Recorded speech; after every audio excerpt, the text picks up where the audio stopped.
कहानी एक ढोलकपुर गांव की है, जहां एक श्यामलाल नाम का काका और उसका बेटा गोलू रहते थे। बेटा, मैं खेत पे जा रहा हूँ, तू आज घर पे रहना, नहीं तो कुत्ता घर में घुस जाएगा। मैं शाम को लौट आऊंगा। इतना कहकर श्यामलाल काका खेत की ओर चल पड़े। गोलू घर के पास पेड़ की छांव में बैठ गया। अरे न जाने कैसी फसल होगी, एक हफ्ते से खेत में गया ही नहीं हूँ।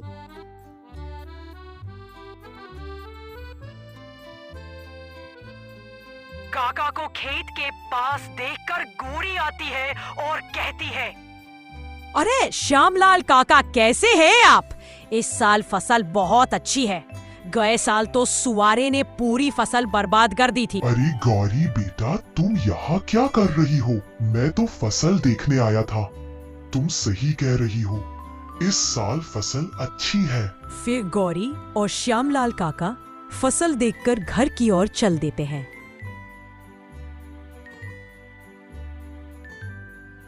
सुनो गौरी बेटा, तुम घर जाओ, मैं मांगीलाल सेठ से मिलते आता हूँ। ठीक है काका।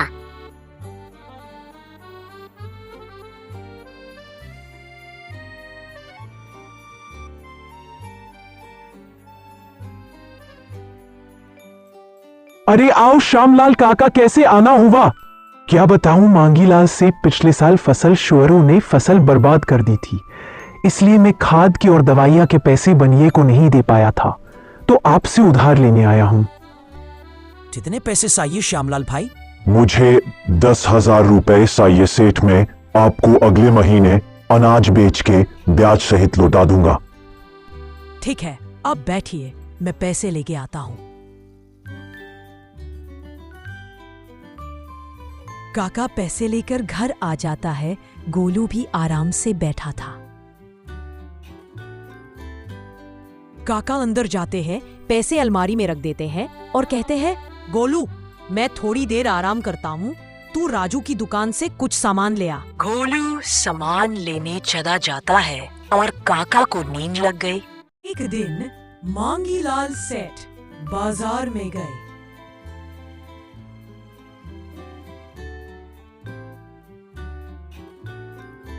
अरे मांगीलाल सेठ, कैसे हो आप? आजकल मार्केट में कम दिखते हैं। आओ बैठो।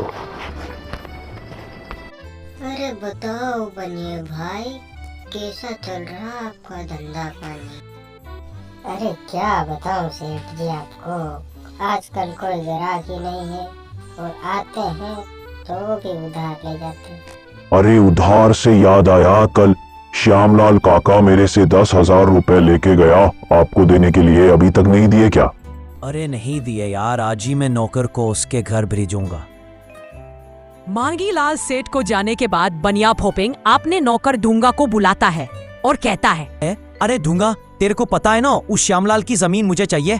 उस साले बूढ़े ने इस साल फसल अच्छी बनाई है, वो मेरे उधारी के पैसे लौटाने मांगीलाल से उधार लाया है। उसने उसके घर रखे होंगे, तू जा वो पैसे चुरा ला, मैं तुझे अच्छा इनाम दूंगा।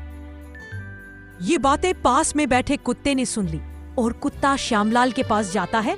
तब तक ढूंढना उसके घर चला जाता है और पैसे चुरा लाता है।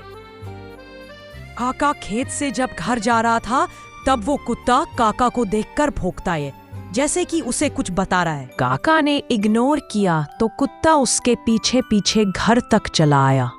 अरे रे गोलू, कहाँ है तू? क्या हुआ बाबूजी?